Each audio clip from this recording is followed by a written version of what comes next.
Hey you guys, Aniko here. Thank you so much for clicking on this video. Don't leave, because if you haven't seen from the title, I'm going to be talking about something else I seem to have really bad luck with, which this time, no, is not my manager or my job. I actually have a really good job right now. But my point is, I have really bad luck with cars and driving around. So I seem to have this pattern where I almost get swerved into a lot on the highway for no reason at all, other than one, people don't use their fucking blinkers. Oh my gosh, hello sir, it takes 5 minutes to use a blinker. Look, up, down. That's so magical. Didn't you even think about that? No, I bet you didn't. Stupid huge vehicles that are bigger than mine like to come around and ride my ass when I'm trying to get past a certain thing. So let's sit down and tell you a few stories about things I've been through with idiotic drivers. You know, I bet you are just a lovely person to be around, considering you have absolutely no patience for the fact that there is a semi next to me. Thank you very much. I will move when I can.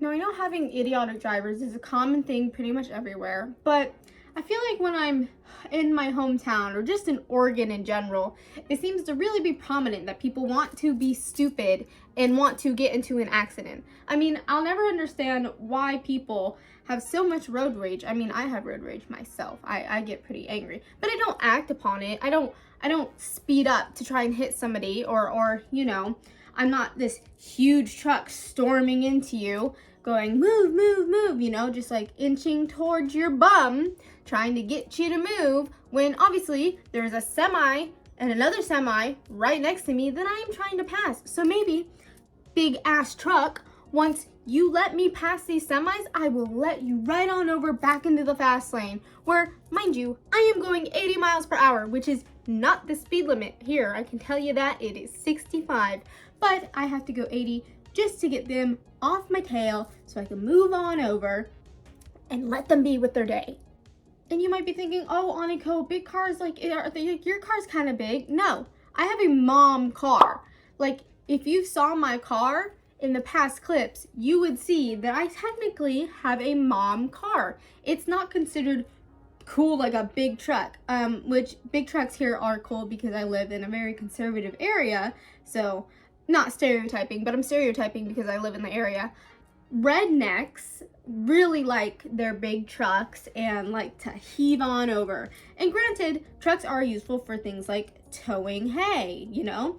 I mean, we have horses of our own, and my mom needed a truck, but she didn't need one with 4 wheels on the front and the back. So we got 1, 2, 1, 2, 1, 2, 1, 2. I will show a picture right here. Why do these trucks exist? Also, ugly ass ones with just like a big dump truck, you know, hopefully that's what I put there. If not, I'm putting it here. But like the big dump, why do you need something that huge? Why? Does it make your ego feel better, sir? Does it make you feel better about yourself? Now, women, I can understand, but when women are rude in those big trucks, I'm like, listen now, honey, we should be here for one another. But as we have learned in America, all women hate other women. So it's not just big trucks, if I'm being honest. I mean, yes, huge cars do tend to get more upset with me because I am in a mom car. But let's go back to the people not checking their blind spot or simply not using their blinker. Let's say about a month and a half ago, I was driving to work. So you know I nanny. I nanny at about 6 a.m. So I'm leaving the house at 5 because it's about an hour drive to get out there. And I'm not particularly a fast driver at like 5 a.m. You know, it's dark, it's early. I'm not going to be going super fast, but there comes a point where I was driving, you know, as I was and as I do to get places. And this car, you know, insert example here, this is what it looked like, was coming onto the highway, you know, like merging from the ramp, you know, as one does. And I'm like, okay, well, they're merging. And I'm in the fast lane, you know? Like, if you don't drive, there is the fast lane and then the slow lane, and they merge into the slow lane. And they were merging just fine behind this truck. A small truck, mind you, not a huge one. And the truck wasn't the issue. They were. I'm right here. This is them. I'm driving, and they don't use a blinker, 1. And 2, don't even know how I could have been in their blind spot, considering the fact that I was a little bit in front of them and they were like this in the other lane, but they just move on over, which I understand. Okay, it's 5 a.m. We're tired. We don't know what we're doing. Maybe you don't want to be outside at the moment, but you can pay attention to what you're doing, okay? I'm tired as well, but I take this moment and I swerve a little bit into the other lane.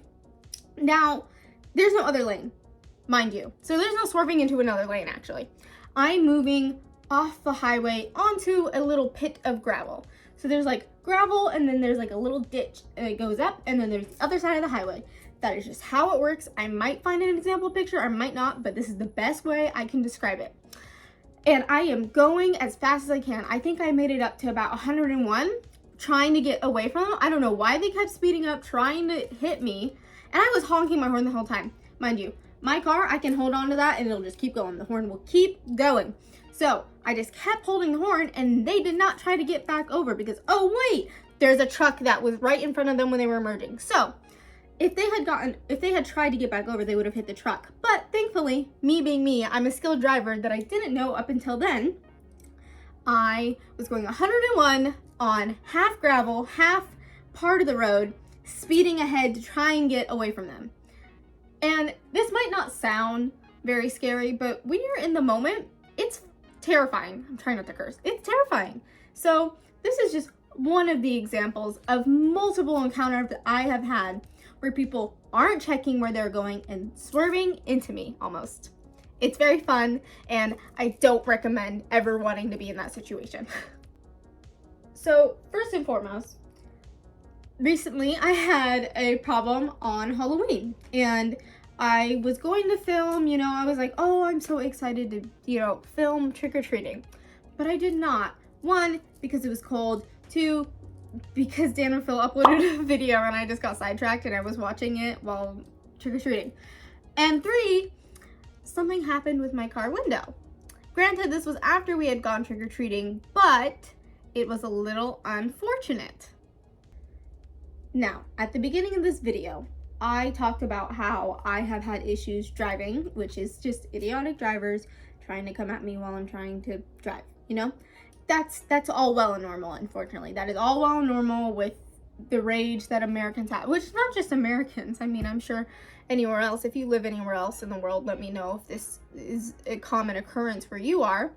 But I will have the most unfortunate situations happen with my car, meaning I will need something fixed, and 1, it will either cost an absurd amount of money, that is all that I have, or 2, is very bad timing, and I go very broke and can't afford other things. No, I'm not saying anybody broke into my car. I was fine, it was okay, but I had remembered a few days before Halloween, I had went to work. I had to work at the mall that's about 40 minutes away. And I came back, I parked my car. Next morning, I'm going back out again to do some paperwork, and I realized my car windows rolled down, which is funny because when I parked my car the day before and went back into the house, the car window was rolled up. So I didn't question it, I was like, okay, well maybe my window, I just didn't realize I rolled it down. But on Halloween night, my sister's best friend is sitting in the car where that window had rolled down, and we are visiting my grandfather, and then we come back out of his retirement home, and she's freaking out, going, oh my gosh, the window rolled down, I don't even know how I did it, it just did it on its own, and I'm really freaked out because it's Halloween. And she's like, oh, I think a ghost did it. I'm like, it's fine, it's fine. But then it won't roll back up. See, a few days before, I was able to roll the window back up when I realized it had been rolled down. This time, it was not moving up. So, Halloween night, we came home, and I had to tie, picture here, I had to tape a trash bag onto my window. And then I called to make an appointment to try and fix the window, and it took about a week until I could get that done. And it was very unfortunate because I had also gotten an oil change, and I was like, oh, my car is so great, I just got that oil change I've been putting off for 3 months, and now my car is doing well, and all the stuff came back. And no, absolutely not. So my car window, you won't believe how much it costs. It cost about $840. $840. Now, I don't know about you, but $840 is quite a bit to me. And it didn't help that right after, you know, when it was all said and done, you know, I paid for it, I grabbed my car, I leave, okay? I had a tattoo appointment. I have a great tattoo artist, I love her, you know, we were hanging out, doing my tattoo for like an hour, like it took like 40 minutes, but then we were chatting. So it was like an hour, and then I get back into my car, and I drive away, and all of my lights come on. Insert picture. All of my lights come on, basically. And I can't roll down my window, I can't roll up my window, which it just feels like everything is hating me at this point. And it's not that one window, it's all my windows. I can't turn on or off my AC, my key fob isn't working, so, and I can't lock and unlock my car, I have to do it manually, which, like, it means I have to press the lock in and unlock it itself or use the key. So my car just was screaming at me as I was driving away from my tattoo appointment, and which was funny because when I was driving to my tattoo appointment, I had no issues, which granted it was only like 2 miles away, which is not that far in retrospect, but the fact that all of my lights had just come on after I had just picked up my car for getting my window fixed was very suspicious. So, insert picture, I had my car towed. I pulled over, which granted, people were so mean. I put on my hazards because I was going slow and I was like, oh, I don't want to, you know, it was about a 45 and I dropped down to like 20 and I couldn't exactly pull over because there was no side of the road. So I wait until we get to a light. I go into it, like I try and turn into a turning lane so I can park at the gas station that's there. Okay. And so, you know, I'm trying to pull in this gas station, and as I have my hazards on, cars are like honking at me to move when the light is green. I'm like, I understand the light is green, but I'm trying to merge right now, and I couldn't merge for, I don't know, whatever reason, but I could not merge. So I was just sitting in that lane waiting so I could merge and get to the gas station to get my car towed. And before I got my car towed, of course, I called my mom and I said, okay, so this is what it looks like. I sent her the pictures that I took, and then I called the place, my car's a Toyota, so I called Toyota, the place that fixed my window, and I let them know, hey, I just picked my car up and it's having issues. So I then called, thank God, AAA, who gave me a free tow over back to Toyota, and I dropped my car off, gave them my keys, told them what was happening, and waited yet another week for them to fix my car. So, you know, I get a call back about 2 days ago. This is very recent, as you can tell.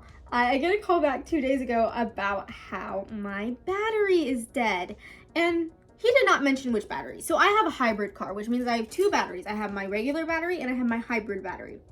I thought it was my hybrid battery because that was the last thing I had checked. You know, every time they do a little diagnostic on my car to see what, like, how the window wasn't working or when I got my oil change. And I asked, oh, how's my battery? They went, oh, it's great. So him telling me that my battery was messed up was making me very upset because in my mind, I was thinking it was the hybrid one, you know, because he didn't specify. So I was thinking, oh, well, you guys just ran a diagnostic on this. How is this having an issue? But, you know, anyways, my mom and I went and dealt with it. And it wasn't just my battery. It was also I wrote down the word, a evaporative emissions line. There was a hole in it. I don't particularly know what that is. I'm not an expert on cars. My mom's way more knowledgeable than me. She's had way more experience in life to know what is what and where. I still have a lot to learn. But there was like a little pinhole in my evaporative emissions line, and that was also why all my lights came on. So one, I needed a new regular battery, which we asked him how much it would cost for the total, and he said about $200 and something. And then my mom goes to pick up my car while I'm going to class, and he charges her $400 because there was a $180 charge for the diagnostic to diagnose the fact that my battery was dying. And that is a lot more money. So not only did I just spend $840 on my window getting fixed, but I also had to have my mom spend the $400 on this stupid battery because I don't have that money. If I'm being totally honest, I've only had $1,000 in my savings. I've only had $1,000 in my savings because in my mind, I'm like, okay, it's like, this is for an emergency. And my window, okay, that was a bit of an emergency. I drive to a town 40 minutes away and I drive to a town 1 hour away for work, so I needed that fixed. My battery, however, I was not expecting because it was not mentioned in the oil change or when they fixed my window. So my mommy paid for it, and thank you, mommy, I am paying her back. So anyways, I have had really bad luck as of late, and the evaporative emission line will be fixed in the next few months. That's just, it's like a tiny little, it's like a itty bitty little hole, and it's irrelevant. It's relevant, it's fine, my car is running, it's great, nothing else is going to happen to it, and hopefully me putting this out there will give me good luck with my car. So thank you so much for watching. As the last time I filmed a bad luck video with my jobs and my managers, I ended up having a really good job luck turn out right afterwards. So maybe me making this video and putting this out there will somehow let the universe make me have good luck with my car, and I will be able to just drive freely with no issues in the future, because I've only had my car for like 3 or 4 years. Three years, basically. So let's hope that the universe is on my side, and thank you so much for watching. And if you enjoy hearing about the rough stuff in my life, and maybe it makes your life feel better, please subscribe. You don't even have to turn on notifications. I pinky swear I will not be mad. I just want you to subscribe and support me by commenting and liking, and just let me know what you think. So thank you so much. I hope you have a great day, and bye-bye. Hey guys, I just finished filming that video. And if you ever think you have bad luck or you're having a bad week, just remember, Kiko is probably having a worse week than you. So you are not alone. I just got to my car after filming that video so I could go get my mom orange juice like she asked. And my good old window, as soon as I turn on my car, rolls down on its own and doesn't roll back up. So, here we are. I just taped it all together. I used the last of the tape, so it's a little botchy, and it's not everywhere, and the tape won't even stick. So, thank you for watching that video. Hopefully, uploading it will mean my luck will get better. But again, if you're ever having a bad week, I'm probably having just as bad luck as you are. So don't you worry, friend. You're not alone. And I'm not afraid to share this online, because these are like my own little video diaries, and one day I will look back on this and hopefully I will laugh my ass off. But right now, I'm very angry at Toyota. Fuck you, Toyota. Thanks for making my car not fixed. Love you guys. Bye.